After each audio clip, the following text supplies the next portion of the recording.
আসসালামু আলাইকুম। আগে একটা তরমুজ কেটেছি, তখন অনেকে কমেন্ট করেছেন আমি নাকি বিসমিল্লাহ বলি নাই, এই জন্য তরমুজটা লাল হয় নাই। তাই আজকে বিসমিল্লাহ বলে তরমুজটা কাটতেছি। বিসমিল্লাহির রহমানির রহিম। মাশাআল্লাহ মাশাআল্লাহ, বিসমিল্লাহর বরকত। আলহামদুলিল্লাহ, অনেক সুন্দর, অনেক লাল হয়েছে আজকে।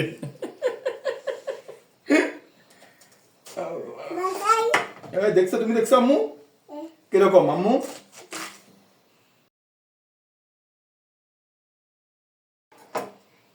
নাও, বলো বিসমিল্লাহ বলে খাও। বিসমিল্লাহ। অনেক মিষ্টি, মাশাআল্লাহ। আলহামদুলিল্লাহ, অনেক মিষ্টি, অনেক মজাদার, একদম।